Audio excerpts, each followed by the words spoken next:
with the wrong shirt on. Fucking fine. Okay.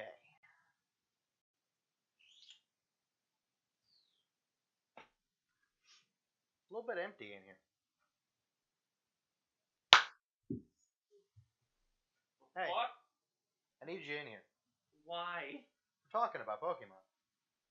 I got your chair already. But is it the Pokemon? Yeah? Yeah. Ah!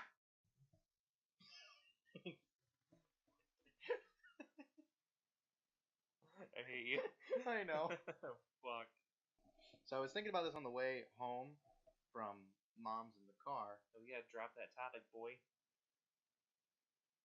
Okay. The bag back here looks like I have a bow. Are you a fucking tooth fairy? Yes. How dare you?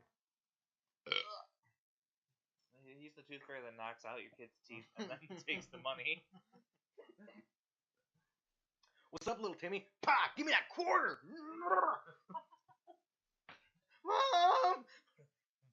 You should learn to defend yourself, sweetie. That's why you put a gun under your pillow, Timmy. The gun got taken away. You grounded me from it. Oh shit, you're right. What you get for killing your dad? Fucking God. This family has just turned very dark Oh yeah. very quickly. So, but either way, I was thinking about this because Sword and Shield, not just, but got announced a little over a week ago, or just about a week ago. About a week ago. Just about a week ago, they got announced, and what I wanted to talk about was not only like the games, like the starters, the everything, but was like what are some hopes, what are some dreams, and then what are things that you, if these things happened in the game, if they actually happened in the game, you'd shit yourself. Like if you were like, man, I really want this to happen. I don't think it will happen. Yeah, I really but want to. I really want to fuck Ditto when it turns into my waifu. All right. I'm kidding. Well, maybe. Okay. A little bit, but there's a part of me that really wants it. Yeah. Like it really wants Let's it. try to keep that away from this here now. Hi. Hi, I'm dirty. I'm filthy. Stop it. No. Okay, but like just to start out, one trailer play. You showed me the trailer when I got home from work, I think. Yeah, I did because And I wasn't saw it. I was fucking excited as shit for it. And then I watched it, and it made me happy. But along with all of that, some things were revealed about it that are nice. One, gyms are back. Yeah. We got fucking gyms. Now I will say, I did like the trials of Sun and Moon, but I thought about it in the car. What if they weren't like a main series thing, Like a side? but like either that or Endgame? They could be really fun Endgame. Oh yeah, because you have to come with the right team. Come with the right team. You have to have them at this certain. I mean, they could make the trials then if they're Endgame. You can make them as hard as you fucking want to. Yeah, and you can also throw in some like restrictions for like you can only use certain type of Pokemon. Yeah. Stuff like that. Go nuts with it. Yeah, you can put trials everywhere. Same. What I want them to do though, for this is to bring back the random coach trainers that you find though from Pokemon Go. Well, Let's Go, but the reason I want that is because I think it'd add a little more depth because it'd be a good way to actually get some other stuff. So it's like there's a move that you're really looking for that a trainer would like a coach would have on your way. You could just go, you could beat them, you could find it. You wouldn't have to track through like a cave or find like that one little nook in the forest. Which I mean, I love doing stuff like that. I thought it was great. I thought it was fun, but I like the more simplistic streamline of finding moves instead of just fuck I missed it because there's a dude standing there like, hey, you Like, want something? I think that's good for moves that are not like the thing that always gets me is moves like Thunder or like Fire Blast. Some games you can't even find them in the wilderness. Some games you have to buy them. That's annoying. And that's annoying because they're expensive as shit. But you could, I mean, moves like that, those are powerful moves. You could hide them in a nook and cranny, but a move like what was the one that was hidden in Emerald? It was fucking like Sunny Day. You had to go under the bridge that's by the weather station, surf to a specific island, get and then get to a specific part of that island, which was like a tree, and then you find Sunny Day by it. Like that is so much work for a move that's okay. Like late game, there late game. I'm not going to use Sunny Day. I'm going to use like Swords Dance or Drought or something like that. I'm not going to use Sunny Day to boost me. Well, that's another thing that that's interesting. What I like about Pokemon itself is that you can have completely different play styles. Because you like to use a variety of moves. I am all out offensive. Yeah. And you can. That's another great thing about Pokemon games. You can go just all out offensive. And just.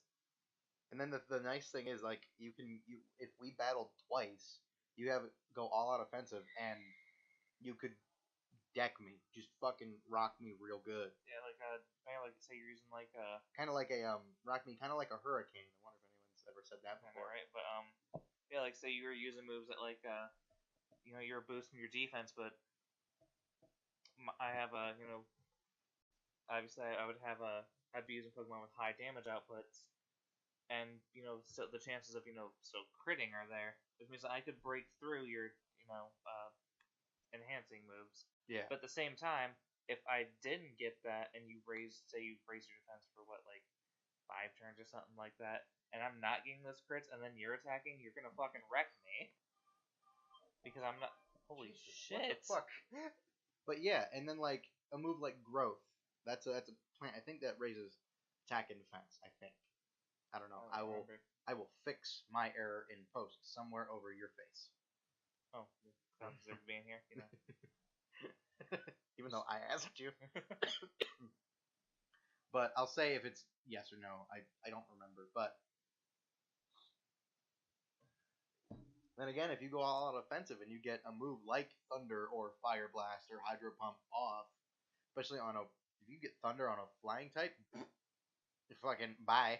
Like 2 times weak, you get a crit. That's 2.5 times damage. Right. Fuck. You're done. But if it's a flying water type, which there's only a few of those, like what 3? Yeah. In all Pokemon. But then you're doing 4 times damage, and then you get a crit, and that's then stacks up to 4.5. That's 4.5. So yeah, I mean that'd still like wreck your shit. That wrecks face. Like we don't really need to get into like typing right now. No, we don't.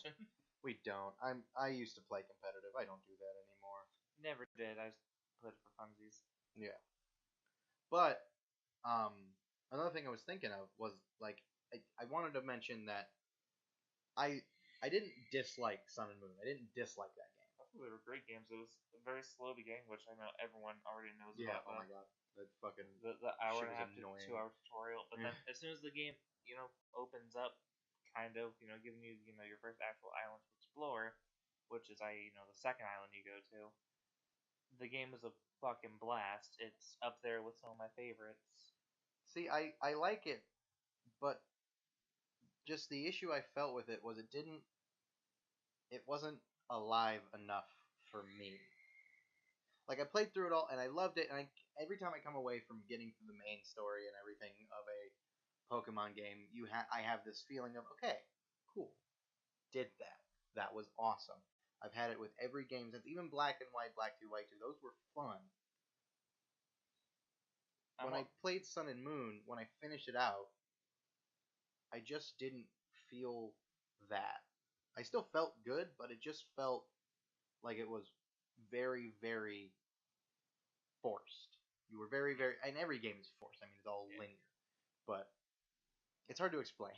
Bouncing back to the Black and White duo games, I'm pretty sure I'm on the wrong end of which ones I prefer. Why? I prefer White 2 over the other 3. I just don't. It's more of a legendary choice because I like Zekrom more than I like Reshiram. Yeah, I prefer White 2 as well. Yeah. But yeah, but what was nice was going back and having, well, I guess it's more of a negative too for people who actually exploring the worlds of Pokemon. Is that they just kind of flat out give you the heads up with your the fuck was your Pokedex's name? Rotom. Yeah, Rotom. Yeah, with your Rotom, just kind of told you where all of the legendary Pokemon were. I mean, I like that because catching the legendary Pokemon where was a fun challenge. I think there was only one I could not catch to save my fucking life. Which one was that? It was one of the Guardians. It was fucking. I'm trying to throw it in your face or anything. I'm just trying to get it in a way that it'll be.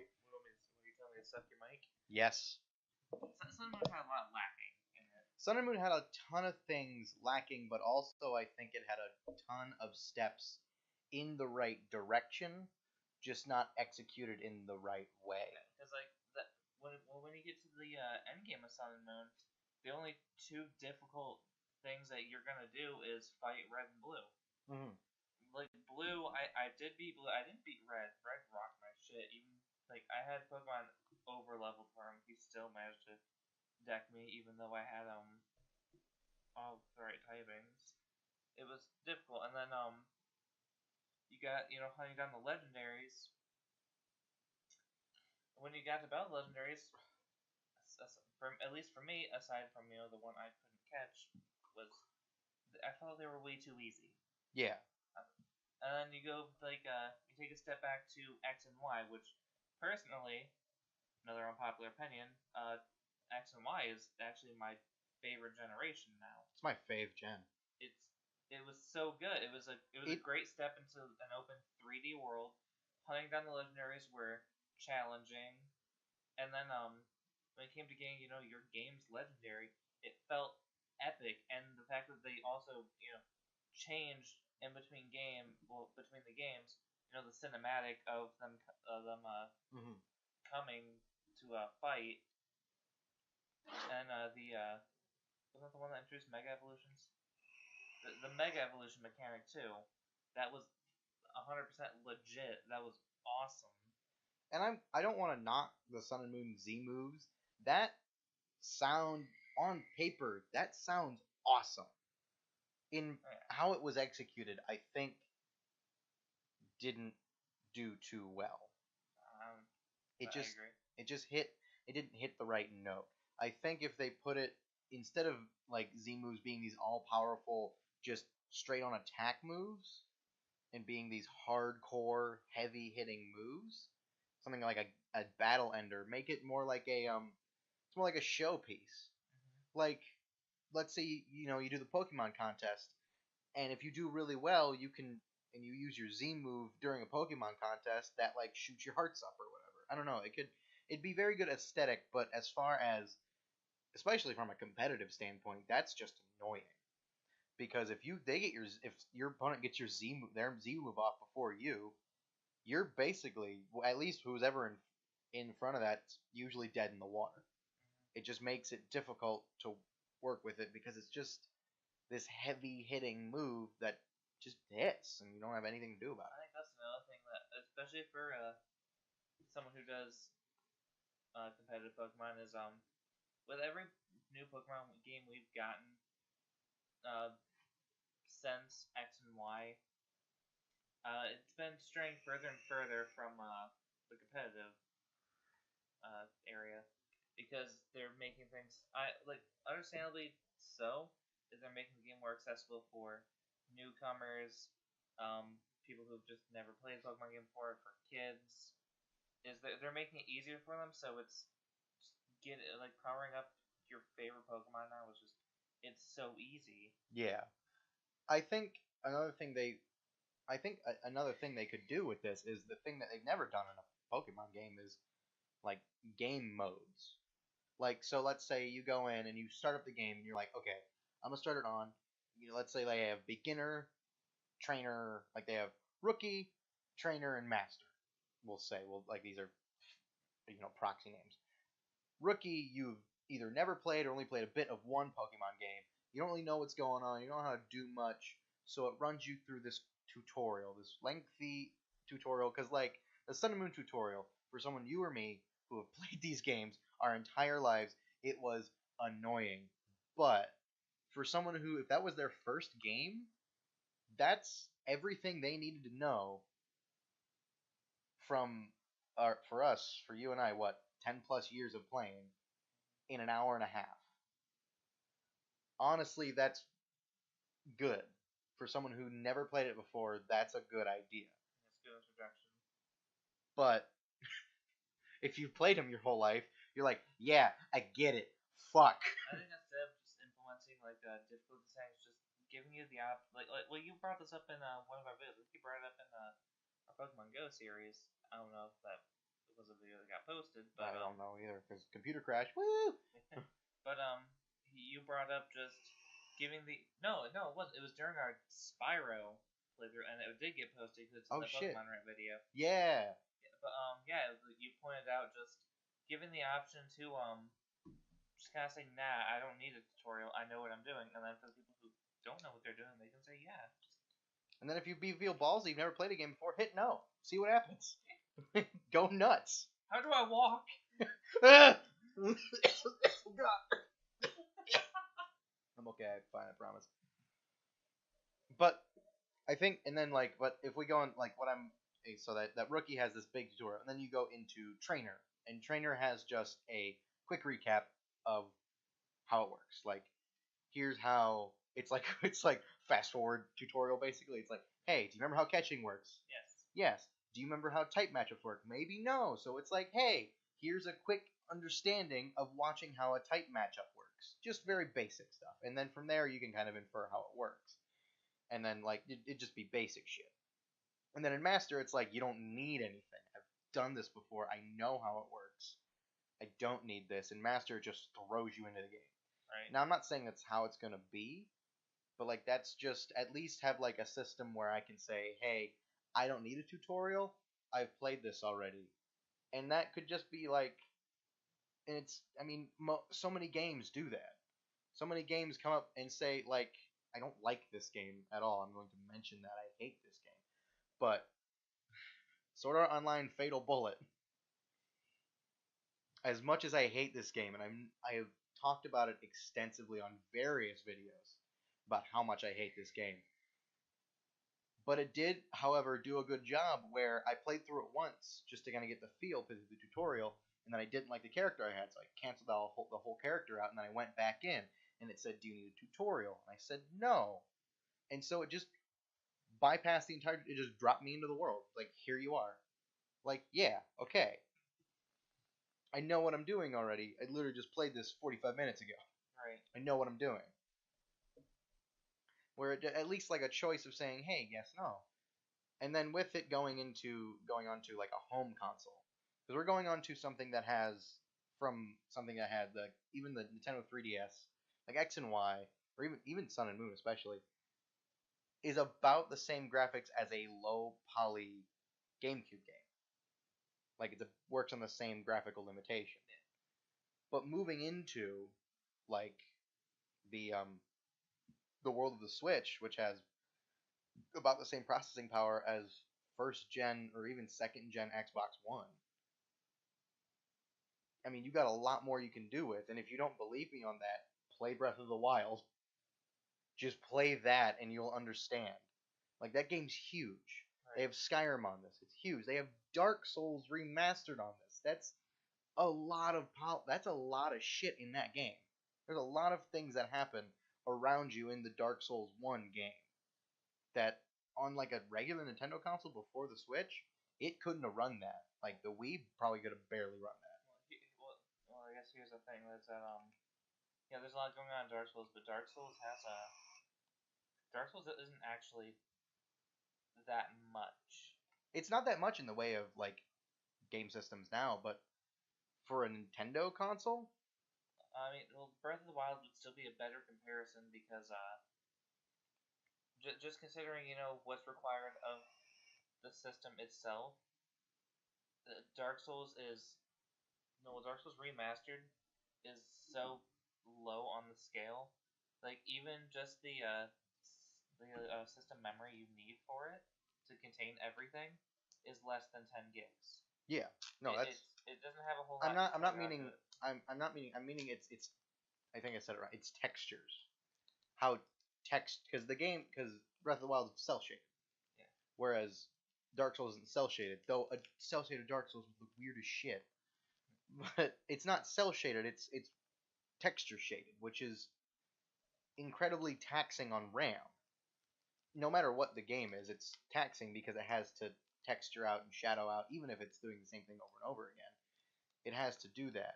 And I mean, I'm not bringing up Dark Souls in a whole. More so, I'm using Breath of the Wild as the big comparison versus Dark Souls being the look what it can do graphically. Look what it can show you graphically. Going from the Wii U, which had what the most graphical game I think it had on it was the Arkham games, which are still cell shaded with overlay textures, versus Dark Souls that isn't an overlay texture. It is a full texture in the game, just explaining, hey, this can run this because it can do textures now. That's a tiny little thing for the PlayStation 4, the Xbox One. I mean, that's tiny for them. For Nintendo, that's huge because they've never done something like that before. You're still on the Breath of the Wild thing, aren't you? Yeah. I would say because like bringing up again, like kind of like throw up your minor comparison for Dark Souls. For Dark Souls Remastered, the interesting thing is that graphically the game doesn't look any different. No, it doesn't. It still looks like garbage. Yeah, I know. It just they fixed the frame rate and said, "Here you guys go, have fun," which is something I actually enjoy about Dark Souls Remastered because first on a little mini rant, first time I ever played Dark Souls 1, I got so mad because it was so dumb. And I just like I played like about a good 10 hours into it. I was like, nope, I'm good. And then I think you and I actually talked about when we first kind of talked about gaming stuff because I had then at that point I think I had beat Dark Souls at least once. Since then I haven't played it. I am yet to actually beat Dark Souls 1. Started off with I started with Bloodborne, and I platinumed that, and then I went to How many times? Twice or three times? three times. Three times. Did everything three times for completion. But and then I went to Dark Souls 2, Scholar of the First Sin, which is a terrible choice, really. Yeah. I beat that. I didn't platinum it. I got like 80% completion. And then I did Dark Souls 3, which I think I'm saying at like 90 something percent. Yeah. I'm just too lazy to go get all the spells and miracles. Yeah. Everything else is done. Yeah.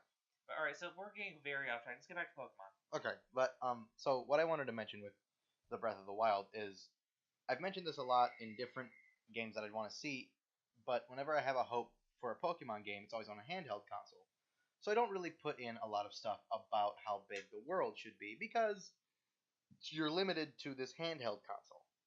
But now you have the Switch that I could pick up, sit on my bed, and just play Breath of the Wild like this.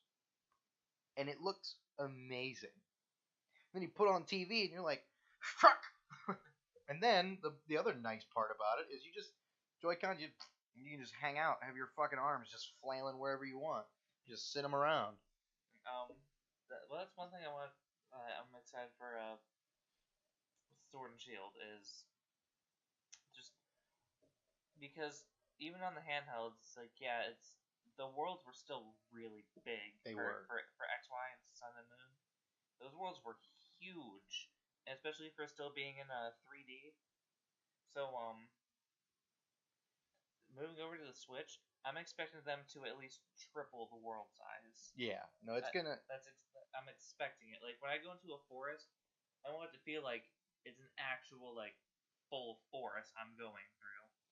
Or like one of the other things I want to see in this game is they have the routes that go through towns and everything, the roads. But what if I don't want to go on the road? I want to cut through a forest because I have a map. If I get a map, I can see, hey, I can go this way and go around the forest. I can go through the forest. Yes, the forest is more dangerous, but fuck it. I'm gonna run into more Pokemon. Yeah, And then like they have Skyrim on the Switch. That game's huge and textured. Fuck. And if this console can run that, there is absolutely no reason they couldn't put in. Because hell, my favorite thing in the Elder Scrolls games is to literally get lost in a forest. I want to be able to, for posterity's sake, that's not the thing I want to use. For for something, I want to get lost, completely lost in this game. Like, don't know my way back, have to read a map to find my way back, get lost. Because that's fun for me. But again, that's me. That's my feeling on it. Because if I can't get lost in it, like, like it's an RPG, but it's a very linear RPG. Yeah. I want them to take so many RPG elements and shove them into this game. It's barfing. Like, I don't care how asinine it is. I just want to be like, because again, this is gonna be probably another test game. Because even with Let's Go Eevee and Let's Go Pikachu, that was a test game for the Switch. But now you have to take this and you have a whole different perspective. Because we knew what Kanto was. We knew what was in it. We knew how it was supposed to run. So the world didn't have to be bigger. But the world felt bigger on the Switch either way. I mean, I've played Red and Blue more times than I want to admit. But the Kanto region felt like a region. Because one, it was colored. Two, it just felt huge. Even though there wasn't a lot to it, because it's the first game. There's a lot of shit in there. Yeah, but sure. Now that they're putting it a full main series game on the Switch, I want them to chock this thing full of fucking RPG elements that it will hurt. I don't care how much I'm gonna hate some of them. Like, let me make choices. I.e., hey, there's this bad organization. You can either fight them or be like, you know what? You ain't too bad. I like it. Going on bad organizations, one of my biggest gripes with bad organizations in the games is that they call themselves evil. They refer to themselves as bad people. The only one that I can remember that never really referred to themselves as bad people was Team Plasma. Team Plasma and Team Flare. Plasma was doing some PETA bullshit, and or whatever Plasma was doing. I don't remember. Kicking over the universe, something like that. Yeah. And then there was Team Flare, who just wanted to be stylish. Team Flare, who said everybody sucks and they need to die. And I found myself being like, you know what? Like, yeah, though. Like, we do kind of suck. But then they never. It just felt like Team Flare had all these ideals, and like Lysander never saw himself as a bad guy. That made me like that character so much more because he just did what he in his head thought was right. As the player character is also doing what they think in their head is right. But what if you get a player who thinks closer with the bad guys than with the people he's traveling with? Why can't that character break off and go be a bad guy? I mean, fuck it. It's just a game. Go nuts. Also, hard topic, Pokemon need to die. They need to. Things die. Don't just mention it on a one-off text like you did in Sun and Moon. No. Give me... And you don't have to show a graphic scene of a Pokemon dying. I was about to say, you were fucking crying when we watched I Choose You. Yes, I was, and I want to cry at this game. I want to. Because I want this game to make... Now, it doesn't have to make your Pokemon die. No, it doesn't have to go that personal. But, like, don't just allude to it. Lavender Tower exists. Nope. The Pokemon Tower exists in Lavender Town. There we go. Well, you can literally just say Lavender Tower because that's just kind of how they. Yeah. Like Lavender Tower. Where's that? Fucking bruh. Bing, bing, bing, bing, bing, bing, bing, bing. Get it? Yeah. Oh shit. But I want to know. I want there to be Pokemon graveyards. I want it to be a thing. Hell, make your rival have one that dies. Yeah. Like, but like actually let us know. Be like, hey, shit happened. It died. Be sad. The thing that always got me with Pokemon games is you're dropped into this world with no context, except the context that it's a Pokemon game. And then it feels too nice. It feels too fair. Now I get why they do it. I get it's a kid's game, I get that. Fuck that. Instead, give me a little bit more. Now you don't. Now again, if we really need, if it doesn't go that way again, I'm not gonna be upset. I'm still gonna fucking play it. But like I said at the beginning, I don't expect a lot of these things to happen in the game. What I want them to go back to was so in the last 2 generations, your rival has been like A bitch, like your buddy or something a like that. bitch. I want them to go back to your rival is a fucking asshole. I want my rival to be a goddamn cunt. I want him to be so him or her. I don't care. I want them to be so goddamn mean that I want every minute that I'm playing to beat them. And every time I'm so close, I beat the next gym. I'm like, yeah, I got it. But fuck, that gym dude goes like, yeah, but your rival Dildong just beat it first. And you're like, fucking goddamn it! Every time. Could you imagine having like the open ability to challenge well, I guess more realistically challenge gyms in any order, and you go to the last gym first because you know you're a fucking hard ass, and you win, and they're like, oh yeah, your rival already beat me, and they're on the way to the fucking Pokemon League already, and you're like, I fucking started like half a day ago. Fuck. Like, that's the thing that I noticed. They did a lot in the show, but they never let you do it in the games because of, again, constraint issue. Those It are two had totally to be. different enigmas for me, though. Those are totally different animas, yes. So, No, they're enigmas. I don't understand. like, especially, like, I'd go as far as, I think anime and game kind of stuck close together. Indigo League, Johto League. They stuck pretty close together there. And then they went fucking haywire. And then they stuck close to it again in the black and white versions and in X and Y. And then they went fucking haywire again. But that's fine. It's an anime. I don't give a shit. It's got its own story, its own thing. The issue that I found with the anime and Sun and Moon that I found that happens, there's not enough put into the background. I noticed this while because I'm watching through X and Y, the anime. I'm noticing this whenever Ash, Clement, Bonnie, and Serena something happens and they have to leave. All the other characters are just sitting there like they're moving, but they don't move, they don't react, nothing happens.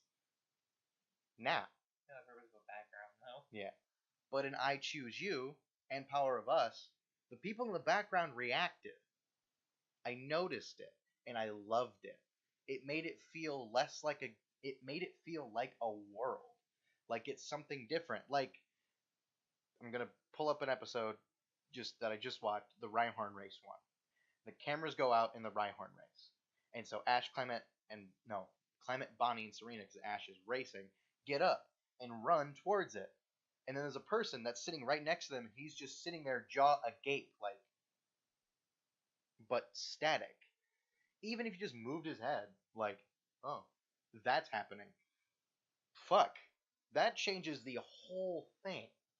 Because I feel like if they're static, you notice the background more than if it's fluid. I think well, another thing you have to put into it is like every Pokemon season does, it gets a for the anime, it gets a budget for the season. Yes. You have to divvy that up between all the episodes that are going to be in it. Mm-hmm. So trying to compare, the show to the movies is like trying to compare, No, I'm not. I'm not trying to compare them in ways that they need to change that. I know that the anime has a budget that is much lower because it has more episodes it has to make. Yeah. with the same amount of money they're going to give to a movie, basically. I know that, and I'm not going to ask them to change how they do it. More, I'm using it as an example of in the movie they make the backgrounds unstatic because it's been static since Indigo League. I mean, it's always been that way. So it's not a gripe that I have that I need fixed. That's fine. What I'm just using that as is an example to kind of put it in the like a visual in the head of like when you as your character in the game are running one way and a character's following you, like just using its head, like, hey, look a person, and you turn around, it's gonna be like, what the fuck? Like they're watching you and they're like, hey, hold on, why are you going that way? Like they don't have to say anything. They don't have to move their body. It can just pivot like this. Yeah, it would look clunky and dumb, but it would look better than if you're running in front of a trainer that's just like in the like even in X and Y. If you ran past somebody, they just kind of sometimes they would move, but other times they'd just be like, "Oh, that's a person. Turn around. Oh, look, a person again." But in Sun and Moon, they did more. They let the characters moved when you moved. It wasn't much. It's a tiny little thing. It's a tiny thing, minuscule. All right. Well, this video is getting long. Let's get back on topic. Okay, this video is gonna not be short. I would say because he pulled me in here with the idea that we're going to be discussing Sword and Shield, and now we're just talking about anime. Well, the reason I bring that up is because in Sword and Shield, I want to see them do this in a way that makes it feel like the world versus feeling like just another game. Because again, it's going on a big console. It's going on a console that has a pretty good processing power, all things considered, especially Pokemon World. That is a very good console. And I just want to see them do more with it. Because if you're going into this, I don't want Game Freak to think they can't experiment. Because they should know they can. Well, they know. Well, Game Freak already knows that their fan base for Pokemon is loyal. We will accept literally anything they will give us.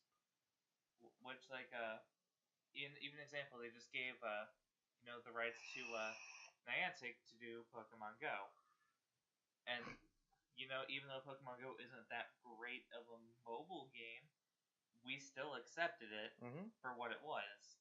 And I think that's what's great about the not I guess, but that's what's great about the Pokemon community is that we accept change. Yes. And it's because it's something new. We understand that, unlike other games that come over. It's like, oh well. Mario's a big one that doesn't like change. Yeah. Mario's a big one. Mario hates it. Yeah. Like, as soon as they hit the 3D platforming era, they're like, yeah, just give us nothing but that. Yeah. And that's why you see a lot of the experimental Mario games hitting, handhelds. It's not as common to see people playing them. Yeah. And the other really nice thing about it moving to the Switch is it can be anything. It can do a lot. I mean, it's a big jump.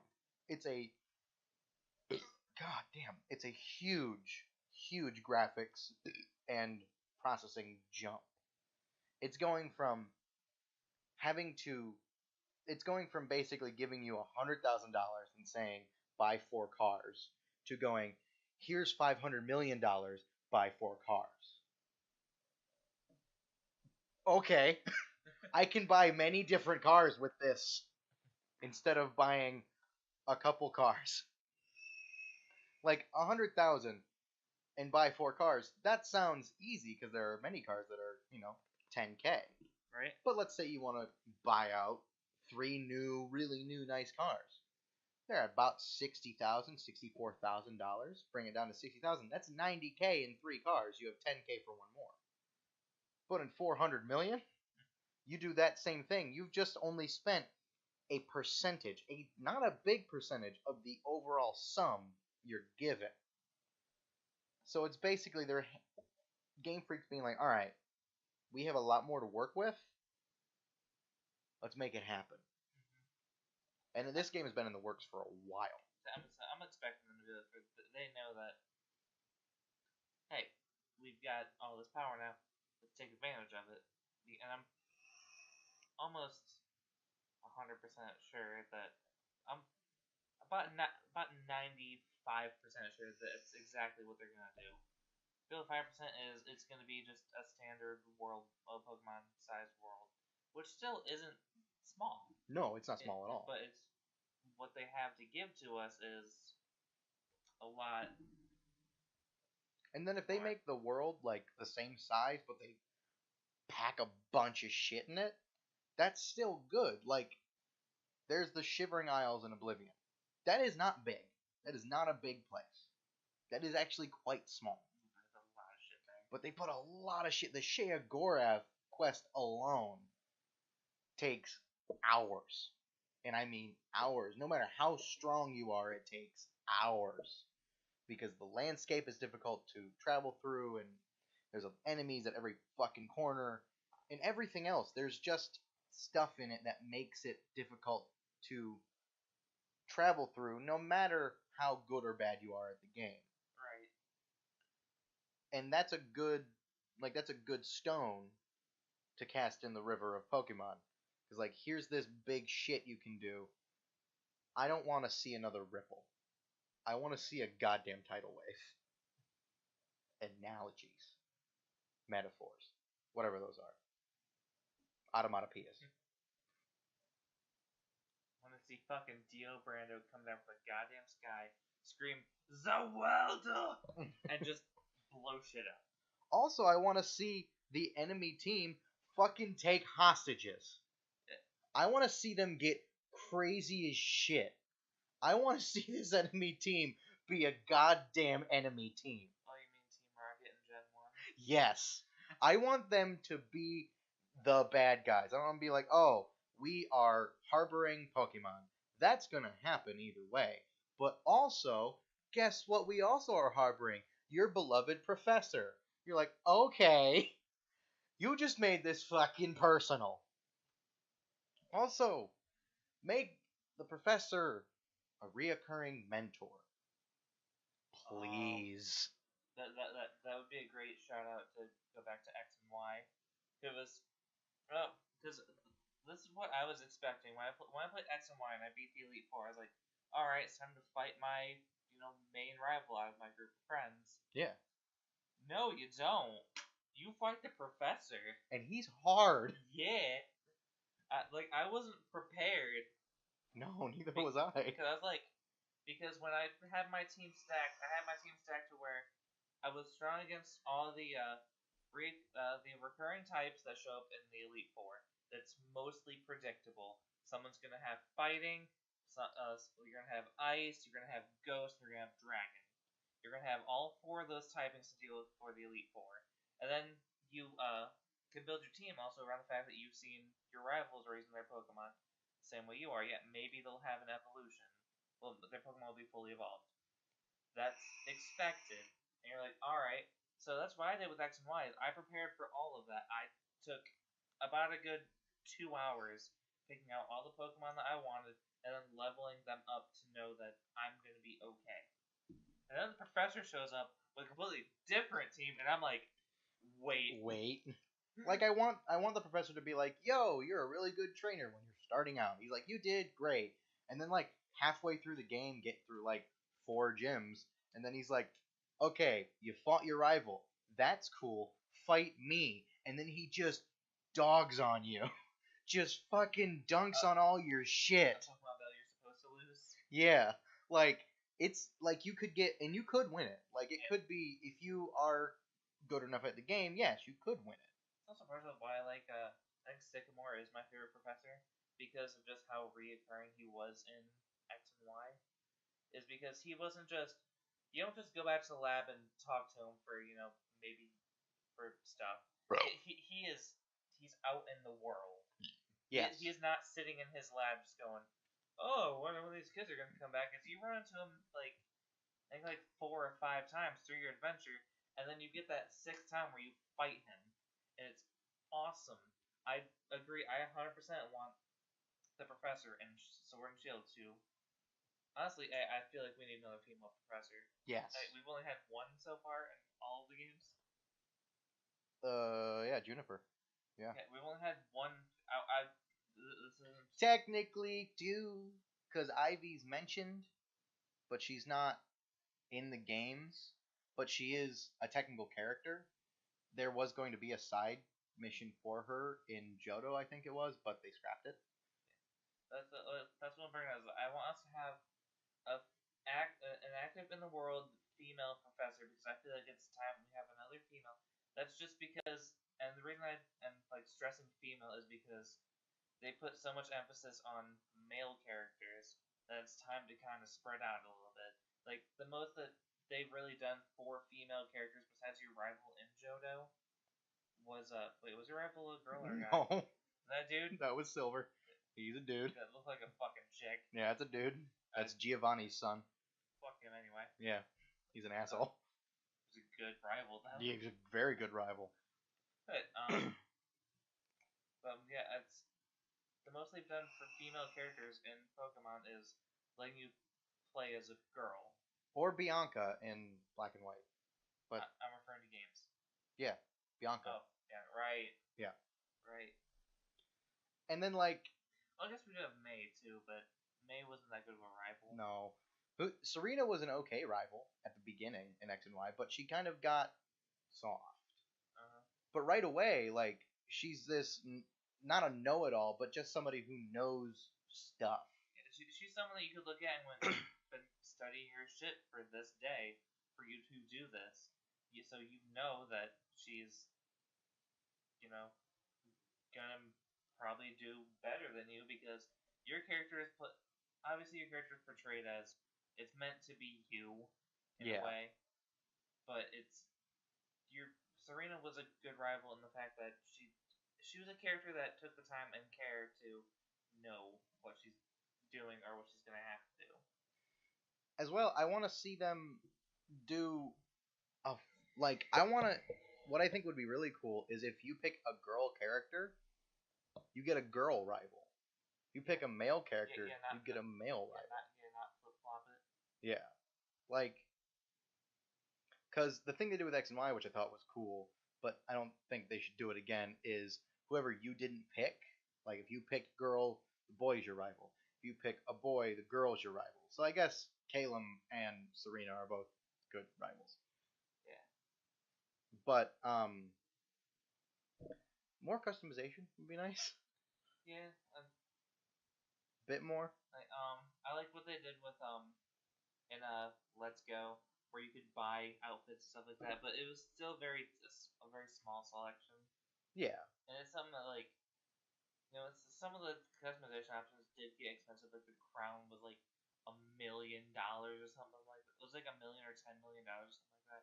And it's like, and I looked at it, I was like, I mean, that's cool and all that, you know, they're making you work for something like that.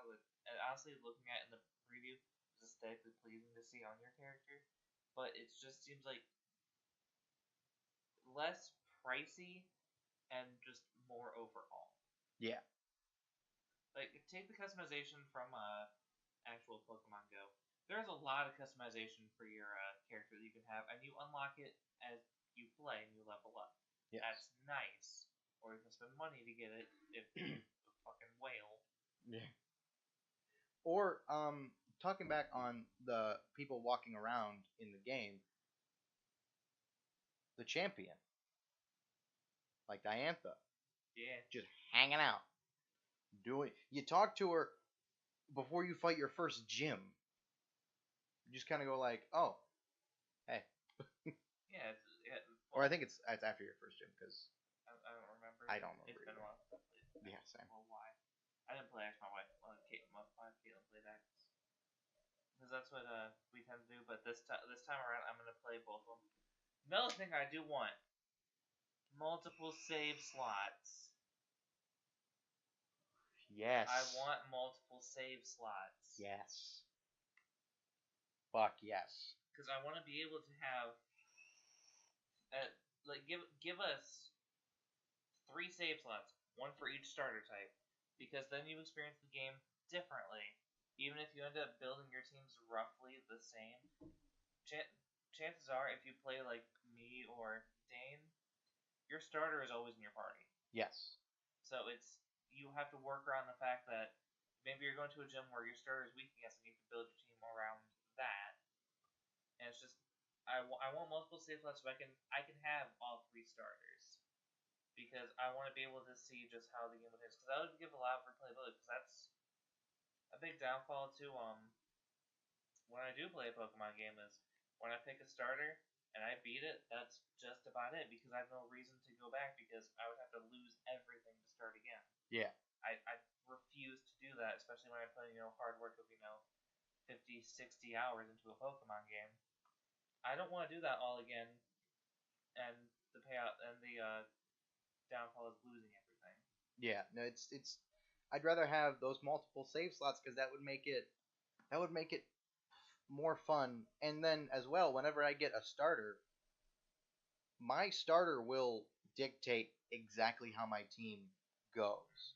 I never know what Pokemon I want, but by the starter will depend on what I want. If I go with a fire starter, my first Pokemon after that is going to be a grass type, so I can block a water type. Right. But if I get a grass type, my first starter is going to be a water type, so I can block a fire type. I'm always going to go with the second one being an opposite. So you're always trying to work around the big. It's not convoluted, but just gigantic circle of this does this. So this is gonna do more damage than this. This can block this, and it's Also, more dragon moves. Dear God. Jesus Christ, give me more. They have a tiny roster. more dragon Pokemon in general, really. Yeah. Because all of the more recent dragon Pokemon have just been kind of lackluster. Give me something awesome. Like Hydreion. Hydreigon. That's what it is. The one that has the head and the hands of the two heads. Yeah. Thing's fucking dope. It's dope as shit. It's awesome. But there's not much there. Like Dragonite's cool, ish. Um. Um. What's the other one? Is that what I'm thinking of? I'll get to it. But on that, like, the champion walks around, just kind of hangs out, and you see him or her just kind of doing their thing. Or fuck it, make like after you beat the 8th gym, you see the champion that, let's say you've seen the champion once before in the world, or once or twice before, and they've said, I'm the champion of Pokemon League. How are you? And then you beat the 8th gym, and you're going up to Victory Road at some point, and you see the champion walking down, head hung in shame. And you're like, what the fuck? What happened? My dude or girl. And then they're like, yeah, this bitch, whatever you name your rival, just kicked my shit in. And you're like, okay, now we gotta do this. Fuck them up. As well, I want to be. Sorry to cut you off. I want to be punished for using my favorites, like in my team, instead of like balancing a team, just grabbing my things that I think are cool looking or cute looking or whatever. And then I want to, from that punishment, either A, change my team, or B, fuck it, train harder, and come back to the same spot and beat the shit out of that same trainer with my favorites. You're aware that you can already do I'm that. aware I can do that, but I don't want to just get punished of like, hey, you got beat by this higher level trainer because your favorites are a lower level. Well, no, I mean, like, if you're looking at like a gym, it's I just went around with my favorites. Okay, cool. You can already not just gyms, trainers in general. Yeah, I mean, like, world trainers. I mean, you can already do that. It's just you have to be able to work around dealing with the fact that if they have a Pokemon that has type advantage, you have to kind of just suck it up. The problem with Dane over here is that when things don't go his way, even if he knows for a fact he is not prepared or set up for it, or he knows that he's at disadvantage, if he loses, he gets fucking mad anyway and says it's bullshit. I do. It's stupid and wrong. So it's like your doesn't matter because you can already do that. It's just you refuse to deal with dumb shit. Like, I'm a fucking idiot because I was like, oh yeah, I'm gonna put this out even though it's weak and just see what happens. Oh, I died in one hit. This is fucking bullshit. I don't want it anymore. I'm done. That's it. Fuck this game. Worst game ever. Yeah, I am. I do that. That's just like just to counteract your point is that you can already do that. I mean, like in case like you're playing a generation where it's like you wanted a certain Pokemon that's just not in the generation. Well, not in the generation, but not in the game. Mm. Speaking of, that's what I want. I want every single Pokemon to be available to you.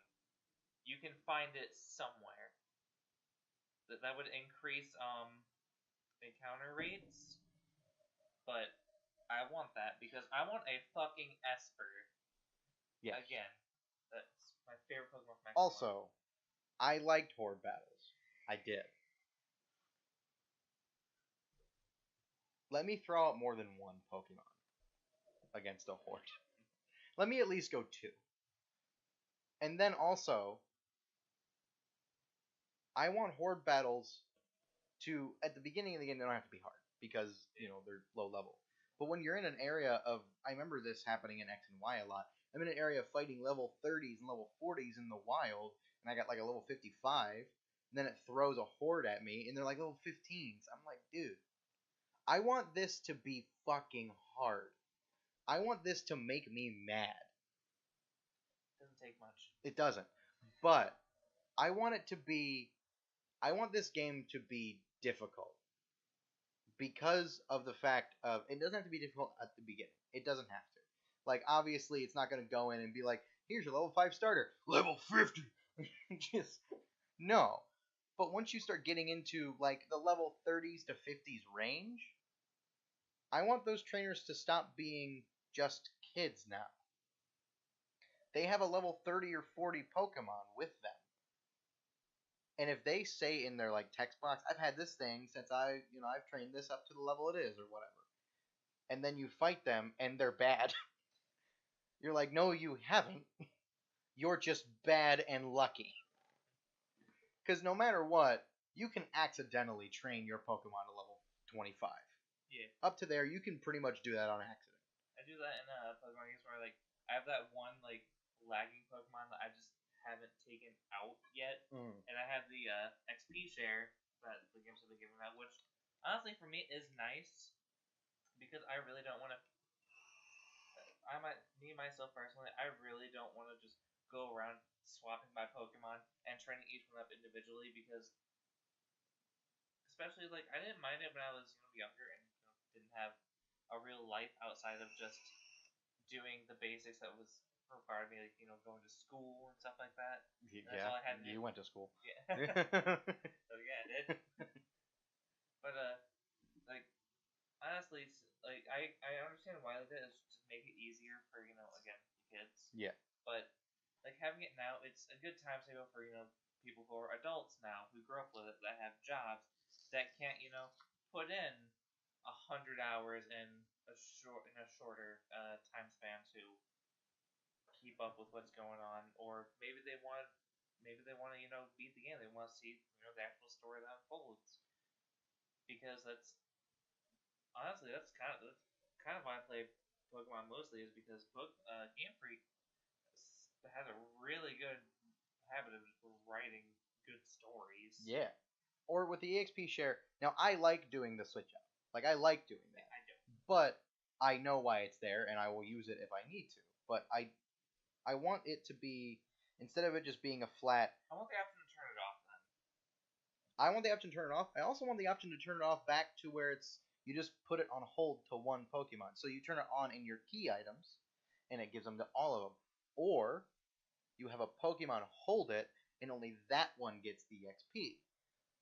Because then for me, who likes to do the switch out, but I only have like 4, and I'm switching out these 3, but there's one that I'm not switching out because it's just either weak here or it's just not good to train that one here, I can still put it on that one, and it doesn't suffer because I'm stubborn.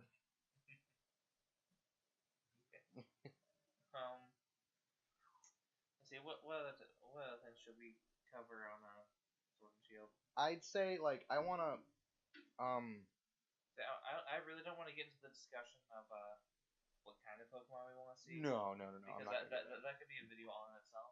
This is mainly hope. So now I think let's just list off some some things we'd want to see. Not like go into detail, just kind of list them off. And it doesn't have to be in a specific order. Don't have to number it. Doesn't have to be like 5. Doesn't have to be 10. It can be 2. It can be whatever. Yeah, we'll do this to kind of end up the video because Yeah. stuff I'm still trying to do. I was like chilling out because you have to take my fucking cleansing water. um. Alright, I'll go first. Okay, go ahead. Obviously, I've already pointed out that I want every Pokemon to be available in this game. Yes. They have the hardware where they can manage it now. I want more. Honestly, I want to see more female. Terms like I want the female professor. I want to be able to. I also want to be able to choose what gender my rival is, not just have do the flip flop like with you. I want the world obviously better be fucking massive. I want more end game content. More than just hunting down legendaries and finding secret, like, powerful trainers. Yeah. I want more than that. I don't know what exactly I would want out of it, but all I know is that I want more out of it. More, it's more Pokemon in the weaker typings. Like, I want more, Ghost Pokemon. Yes. Because Ghost Pokemon really hasn't been getting a lot of love lately. Obviously, I want more dragons. I want more fairies. Because fairies are awesome. Like I'm glad that they took a lot of the normal typing and kind of like shoved it out and gave them their own typing now. Yeah. Like that's nice. I guess that's another thing to point out. Is just, I want more normal types. Like Pokemon that when you look at it, you're gonna look at them and go, yeah, that's pretty normal. It's normal. It's what you'd expect. Brown, bushy tail, big ears, cute. You know, Eevee. Let's see. What else do I want? I want more secret areas. Yes.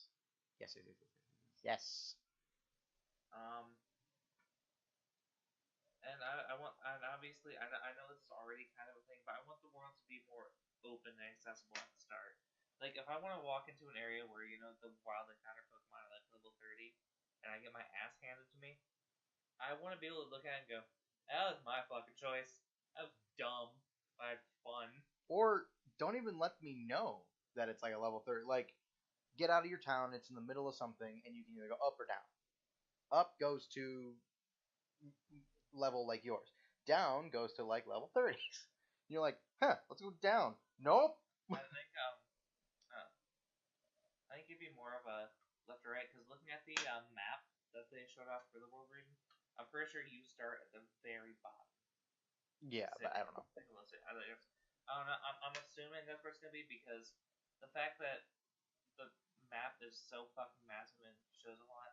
Like it'd be really cool to start off in like kind of like a industrial steampunk kind of town. Yeah. I thought that was really cool. And I wouldn't mind like starting there, and then you do have your up and down. Yeah.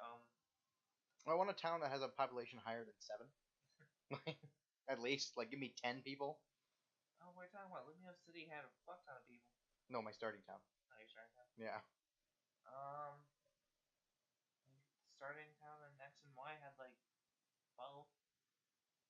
Yes, but I want to be able to talk to all 12 of them. Like, go into their homes. I mean, you can't just break in. Just break into their house. What's up? I love my Pokemon. He saved me from a bear. Or, like, have a lady who hates Pokemon. Fuck it. Like, that's from Power of Us, but yeah, have somebody who hates them. And then don't give them a good reason for it, just make them an asshole. Yeah, fuck it. Alright, Dane, what are your hoops then? On one, I want the lesser type that have been in gyms to be there more. Like, the trope gyms, they're going to be there, but I want to see another, like a dragon type gym. Like a good ass dragon type gym. Fuck that gym. Yeah, but I want a good one. It was a good gym. Yes, It it was was. difficult. But I want another one. I can't tell you how many times fucking Seadra melted my fucking Charizards. Or one thing I want to see. I want this to happen again. Pokemon follow you.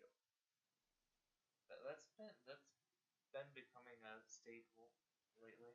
Yes, it has. And I want it to happen badly. Because it hasn't happened in a main series since Heart Gold and Soul Silver. Really? Yeah, that was the last one that did it. Yeah. One before that was the yellow version, Pikachu. Right, yeah, it's just the Pikachu. Yeah. But I want them to follow you, because that's fun, and that's cool, and that's just dope. That's just a good time. As well, I want to see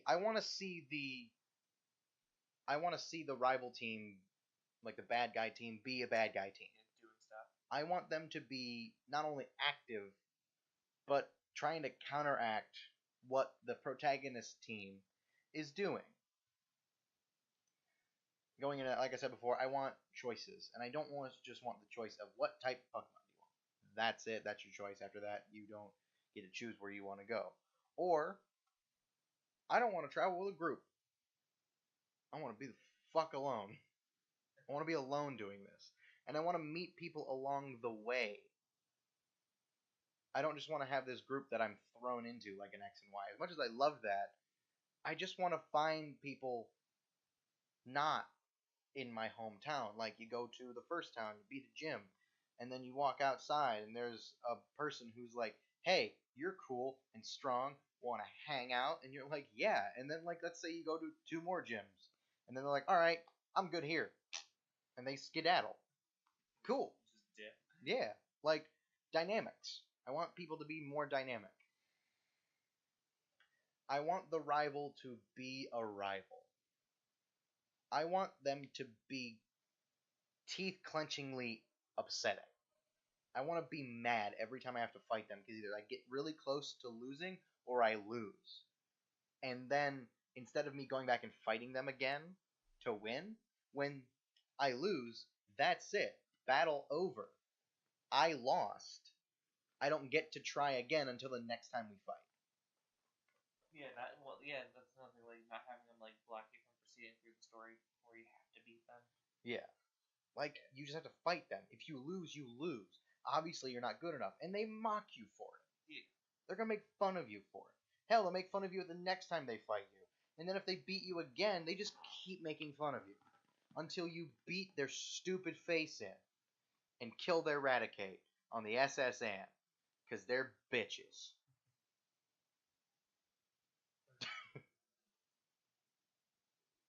But I think as for right now, at least, because there's not a lot of stuff on it, I think as for right now, that's kind of what I want to talk about and wanted to see. I want to see more stuff. Yeah. I want to see them take their little knob, their Pokemon knob, and when they usually turn it up to like a 10, Crank it up to like a 15. crank it up like a 30. Like I said, I want them to fill this thing with so many RPG elements, the game is barfing.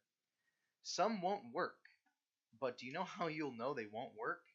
You use them, and you see how the fan base reacts. Hell, make a T-rated Pokemon game. You don't have to use strong language. It doesn't have to be bloody or gory or anything. It can just be a little bit more alluding to worse themes. Hell, barely anybody looks at those ratings anymore when they buy their kids' games. Who gives a shit? And if so, there are parental controls on the Switch. Very good parental controls. Like, you can set their game to only be up to E10, and you're like, look, sorry, you can't play this game, Timmy, you're 6. Like, oops, you're not old enough. Or you can parent can be like, okay, I'll change it to T because you want to play the game. But obviously, don't. It's not going to be like super heavy-handed and bad with bad language and all that shit. But it'll be a little heavy. I want the game to make me a little sad.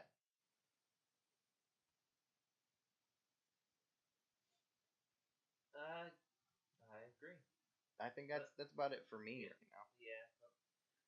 For anyone who does tune in and watch this, thank you guys for sitting through. This was a long one. I know we got very derailed as we're talking about it because we kept bringing up different points that we just kind of stressed talking about. But Oh wait, there's one more thing I do want to mention. I completely forgot about this.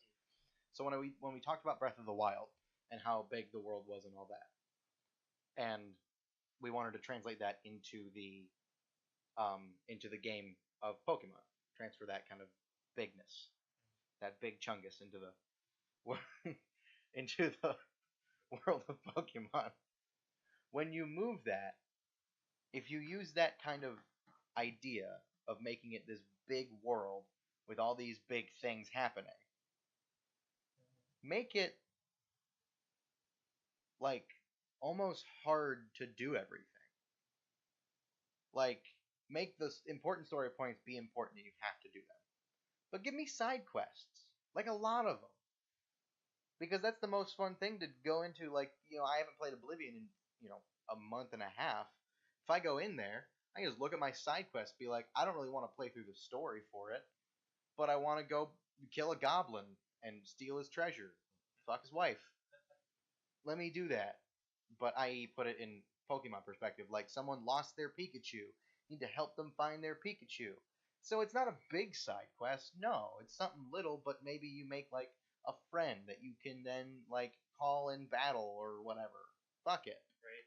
Just make connections instead of just making it be this static universe of people who are here, and there is a very obvious disconnect between the player and then characters. I don't want it to disconnect. I want it to be like you are integrated in the world. If you become champion, for instance, and you beat the Elite Four. And you go talk to people, they go, "Oh my god, you're the champion." Oh my god, you're the champion. And then you also get called back to the Elite Four because, hey, there's some kid that wants to fight you. Oh yeah, that'd be good. And then he beats you. And then you know what you gotta do again? Go through the Elite Four again. Beat him. You gotta keep your title. It doesn't have to be computer. It doesn't have to be computer generated. Use player paint. Like let's say there's a thing where you can upload your team. Like this is what my team is. This is their moves. And then someone just shows up and you have to fight them. Obviously, the computer is going to be controlling their stuff, but Yeah. that's what they're going to have. Could you imagine someone who does competitive creates like a ridiculously good team and then just sends it out? Yes. What do you think I'm gonna do? I would be so mad. What do you think I would do? I would do that. It's just 5. It's just 6 Magna Zones. All level 100. Fuck. It'd be annoying. Yeah, another thing I want to know if this is true or not. I don't know. I saw people talking about it, but I want to see the metal evolutions. There was that one fairy steel type legendary they gave out from like GameStop stuff like that. They were bringing up changing and putting like armor on your Pokemon for an evolution. I think that would be ridiculously cool. Oh, a thing I did hear. I don't know if you watched this video. I don't know if you did. I've been doing too much Pokemon watching. What if the Elite Four changed into like a Knights of the Round Table style of thing? Sword and shield, but it's still like 5 people, 1, 2, 3, 4, and then that. But let's say when you come in, you sit down at this table, and you talk to all 5 of them, and they talk to you one at a time, and you stand up and go to their respective chambers, fight. If you lose, you lose. But if you win, you come back, and then the next one gets to you, and then you go to that. I mean, it's the same system, just changed slightly. Just put on like a 45 degree. All right, for realsies. Now for realsies, we're gonna end this now. You guys were hanging out and watching with all our nonsensical rambling. We might have a new playthrough coming up fairly soon. I'm getting paid. I'm actually gonna pick up because I'm late on Resident Evil 2, and I'm gonna pick up DMC 5. We'll probably have RE2 going up if Capcom will let us. I'm pretty sure the restrictions even for smaller channels are gone now. It's been out for a while, like 2 months almost. Yeah. But we will see you guys in the next video. Oh, and don't forget, if you like these kind of discussion things, if you do like these, I do want to re-up my podcast again. Ramble on. I want to do that more and more again. If you like these, like, let us know by hitting the like, giving us subscribe, hitting the bell, commenting, whatever the fuck. Tell your dog, anybody, and everybody. Tell everybody you know. Nobody. Tell anybody you don't know. Fuck it. Just tell anybody. And also, if you guys want to see us do more videos like this that are, or even like starting up maybe doing a different podcast too, where we talk about just topics of different video game series. And if it's a video game series that maybe we've never heard of or we've never played, we can hop into them and try to understand. If it's interesting enough, we can Talk give it about time. it. Yeah, talk about it. Or hell, an old game series that we didn't play a lot of or something. True. All right. Well, so we will see you guys in the next video.